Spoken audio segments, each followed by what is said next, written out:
தேர்தலுக்கு முன்பு பாரதிய ஜனதா கூட்டணிக்கு முன்வராத கட்சிகளுடன் தேர்தலுக்கு பிறகு ஆதரவு கேட்கும் சூழ்நிலை ஏற்படாது என இல கணேசன் தெரிவித்துள்ளார். பாரதிய ஜனதா தேசிய செயற்குழு உறுப்பினரும் தென்சென்னை வேட்பாளருமான இல கணேசன் சென்னையில் கட்சியின் தலைமை அலுவலகத்தில் செய்தியாளர்களை சந்தித்தார். பாரதிய ஜனதாவின் தேர்தல் அறிக்கையை அரசியல் பார்வையாளர்கள், பொருளாதார நிபுணர்கள் மட்டுமின்றி அனைத்து தரப்பினரும் பெரிதும் பாராட்டி வருவதாக கூறிய இல கணேசன், உடனடி நடவடிக்கை உடனடி தீர்வு என்ற முறையின் மூலம் ஊழலை ஒழிக்க முடியும் என பாரதிய ஜனதா நம்புவதாகவும் கூறினார். தேர்தலுக்கு முன்பு கூட்டணிக்கு வராத கட்சிகளுடன் தேர்தலுக்கு பிறகு ஆதரவு கேட்கும் சூழ்நிலை ஏற்படாது என்றும் முழு மெஜாரிட்டியுடன் பாரதிய ஜனதா ஆட்சி அமைக்கும் என்றும் அவர் நம்பிக்கை தெரிவித்தார். பொருளாதார அரசியல் நிபுணர்கள் பாரதிய ஜனதா கட்சி வெளியிட்ட தேர்தல் அறிக்கை குறித்து மிகுந்த மகிழ்ச்சி அடைந்திருக்கிறார்கள், பாராட்டுகிறார்கள்.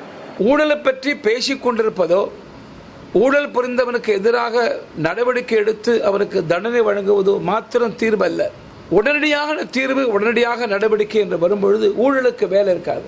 எந்த காரணத்தை முன்னிட்டும் தேர்தலுக்கு பிறகு, தேர்தலுக்கு முன்பு கூட்டணி அமைக்காத கட்சிகளை ஆட்சிக்கு ஆதரவு தாருங்கள் என்று கேட்க வேண்டிய நிலைமை நரேந்திர மோடிக்கு வராது. கருணாநிதி குறித்த கேள்விக்கு அவர் எந்த கட்சிக்கு ஆதரவு அளிக்கிறாரோ அது மதவாத கட்சி அல்ல என்று பதிலளித்தார் இல கணேசன்.